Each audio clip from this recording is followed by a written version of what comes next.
am Victoria Rule, and I own What the Flowers. I've been running What the Flowers since 2015, and I started with the collective right around the same time when I just did a little search and found that there was a lovely group of people that were already doing what I really wanted to be part of, and that's how I ended up becoming a collective member. Hi, my name's Elle Huftel-Balzer, and I am the owner and proprietress of Sweet Maples Farm in West Sacramento, and I'm going into my third year farming, and I became a collective member the first year I started farming, and it was an excellent networking opportunity. And Hi, I'm Amber Villarreal. I own Redhead Flower Bed in Rio Linda in Northern California. I'm going into my fourth season as a farmer florist, and it started out kind of as a hobby that's grown into a business, and I'm also going to be the incoming president for the Sacramento Valley Flower Collective this year. So I found the Flower Collective in, I believe, 2017 or 2018, and it had already been kind of established loosely by another handful of farmers, flower farmers in the area, and it's kind of grown. Last year was our first year that we laid out official membership rules and kind of defined what it means to be part of the collective. This is going to be going into our second year, and I'm really excited for being able to really spread the word about what we do. The collective is a collaborative group of farmers and florists that are all focused on trading of resources and locally and education between ourselves and the general public. There are some outlets that do exist, but they're bigger. There's ones that there's a giant flower farmer Facebook group, but it's like US wide. Nothing's really specific to our area as far as Facebook groups go. There's always, zone specific groups that you can find, but there's nothing that is as specific as we are to the Sacramento Valley. We even have little microclimates. So the need that it filled for the farmers was just collaboration in, hey, have you grown this seed? Have you grown this bulb? When do I put it in? Should I put it in the sun? Should I put it in the shade? Can I pull it out of the ground now and save it? And the addition of the florists has been instrumental, because now we have this way to know what they want. We're not left guessing on if we're going to seed, 500 Lysianthus or anything like that. We need thousands of Lysianthus. That was the first one that came to mind. But if we're going to seed, some random zinnia variety that's new in the market, are we even going to be able to sell it? So having the florist there to tell us, yes, I want that color, I need that color, I want that palette, it helps everybody be able to kind of guide what our season's going to look like, so that we're not kind of out on an island on our own. And I will say that, as she said, that we're networking with each other, and so a lot of the resources that you find in general flower growing books, or just even information online from the actual bulb provider or seed provider, tends to be for not the Sacramento area or even California in general, because it's all incorporating frosts, like hard frosts, medium frosts, some sort of cold weather, whereas we have warm weather all year round. And so we do have a different variety of either maybe bacterial infections or pests, or any number of things that other people wouldn't be experiencing. So having this very specific group of people really does help. And me as a new flower farmer, when I started on, I didn't know a lot of what I was doing, and I had excellent resources talking to other flower farmers in the area and getting specific, concrete information, as opposed to just trying to reinvent the wheel myself every time. For a florist, it helps to know what they're growing, but at the same time, I'm probably the only florist who isn't super specific, except she must grow me all of the scented geranium. I will forever buy that. things that are super easy for other people to grow, just all willy-nilly, are not easy for me to grow. And so knowing that I have a group of farmers that are growing things for not just for me, but I feel like they're for me, makes it easier for me to just know, one, where my product is coming from, the quality, the longevity of things, and then be able to ask, them all the questions about, what they know. And sometimes they're growing things that are brand new, and they're like, let me know how this does in arrangements. And if it doesn't do really well, then I can let them know, hey, this isn't working. I'm probably not going to buy that again, sort of thing. Or this is what I did with it, and it didn't hold up really well. Or this lasted for 2 weeks longer than I had anticipated. I think that helps, at least for me. Like, I never really tell them. I get that question, what do you want us to grow? Well, whatever. I will buy it and I will use it. It doesn't matter what color it is. And of course I do have certain color palettes that I stick to during certain seasons and depending on what I'm doing, but I'm just happy to know that they're growing anything and that it's local and that I can get it. I cannot do this, and I know what goes into everything that they do. I've watched Elle, specifically because I'm out here quite a bit, just go from literally the dirt to the seed to the seedlings, and then one day I'm here and it's like this, and the next day I'm here and it's flourishing like crazy. So I can appreciate what they're doing, knowing that I can't do that myself.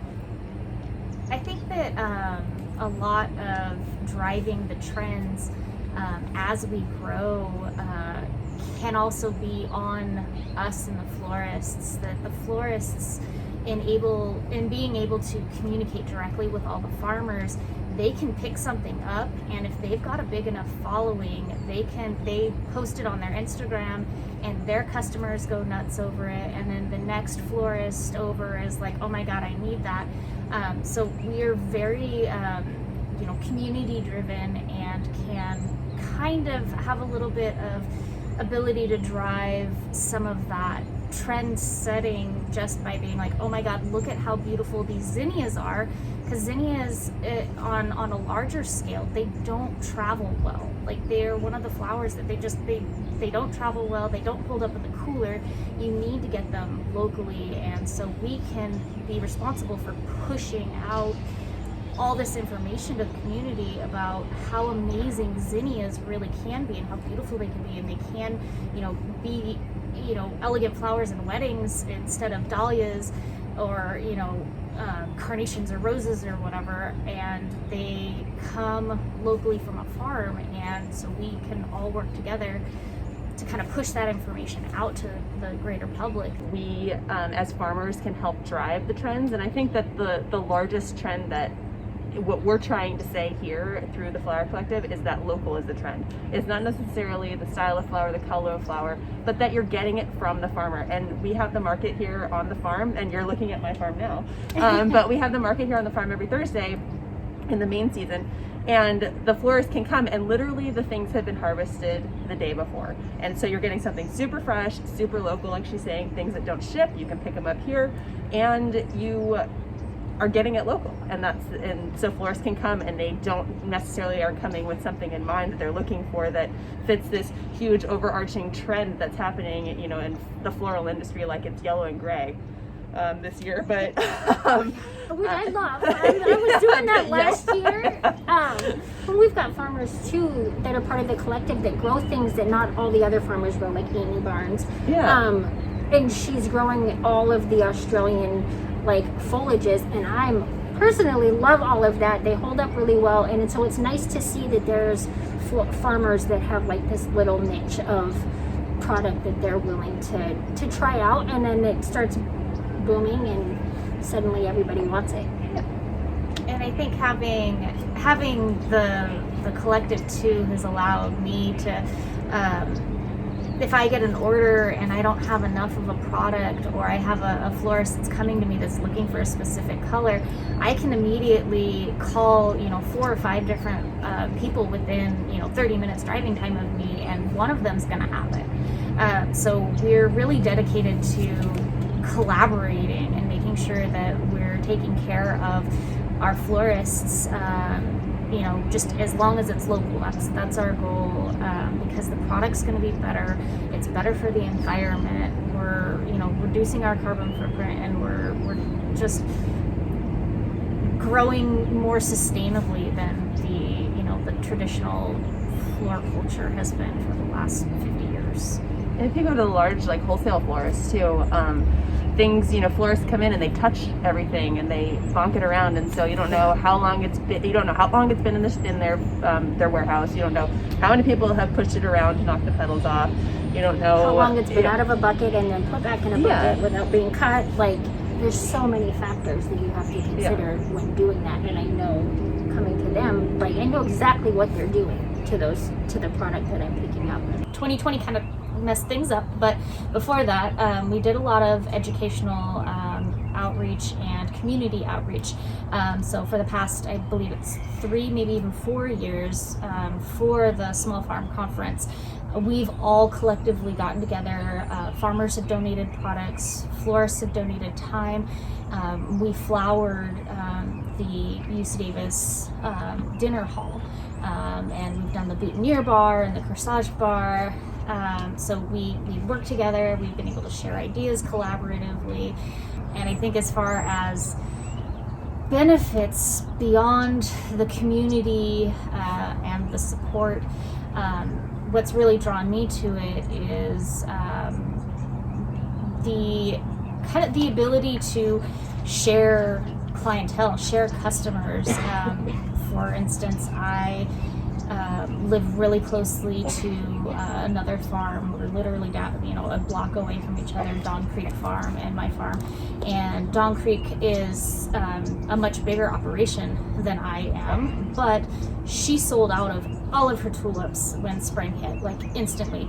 But she knew that I had tulips and I didn't have as big of a market yet, but she drove all of her customer base my way because she knew that I still had tulips, and I sold everything that I had that spring season. So it's beneficial because the big guys are helping the small guys. We have Drew Rivers and Hannah Mueller of Full Belly Farm are also members, and they support my Instagram posts. Hannah reshares everybody's information. We've had members that go help at the farm for the hose down celebration every year. So we're just really focused on supporting everybody, no matter what level or scale our business or our farm is at.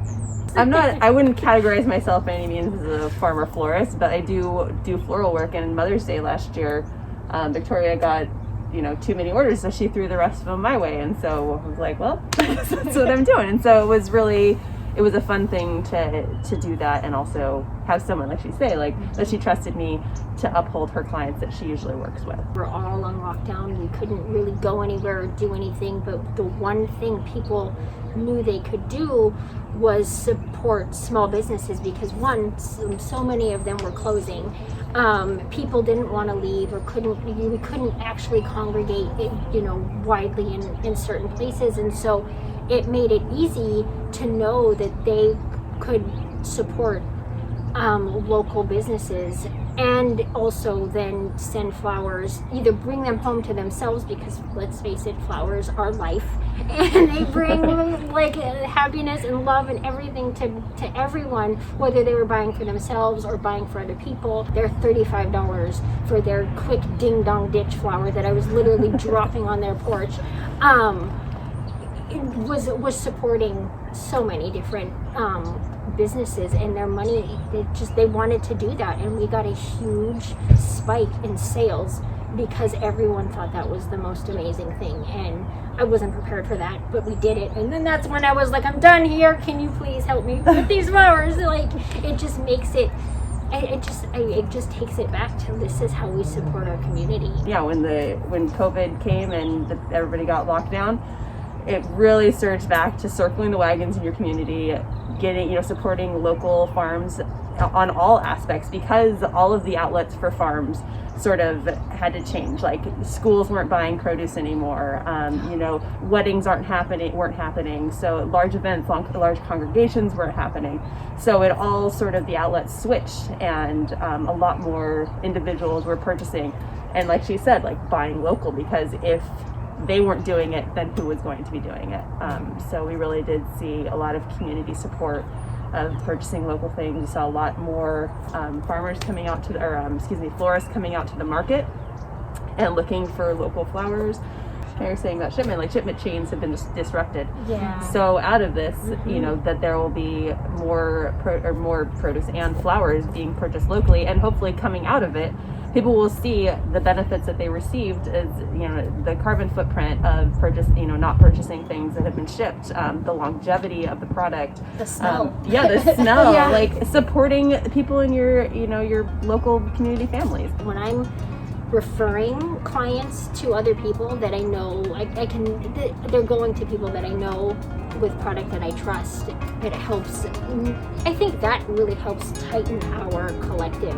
Just being able to make sure that we're supporting one another, whether it is just commenting or liking someone's Instagram post. Like I tag them in literally everything that I do, because literally everything that I use is from someone's farm, someone from the collective. And so I like to make sure that people know. That's a huge thing for me, is that my clients know where their product is coming from. I would say that a lot of it for me was networking, and meeting with other growers, and learning tips on growing, and all the things we sort of covered before, but also meeting florists. Like not only do we have a professional relationship, but we also have a personal relationship. And so through this collective, I've met new people and made new headway with growing and selling. I think that everyone that I've encountered in the Flower Collective is a success story. We all have learned and grown from knowing each other. I personally flat out would not have gone anywhere without having the Flower Collective. I come from a vegetable farming background, and when I went into flower farming, it was like back to square one. So being able to reach out to people, especially other women, like that's really awesome that we do. There are male farmer florists for flower, but the ones that I know are all women, and so to be able to reach out to other women and say, help me, and other women farmers, and have them really help me get off the ground. I don't know that I would have without the collective. You can find more information about the Flower Collective at our website, which is Sacramento Valley Flower Collective.com. We have information there about all of our members. There's a link to each individual farmer and florist website. Also, our mission statement, events that might be coming up, and how to join. Yeah. All right, thank you.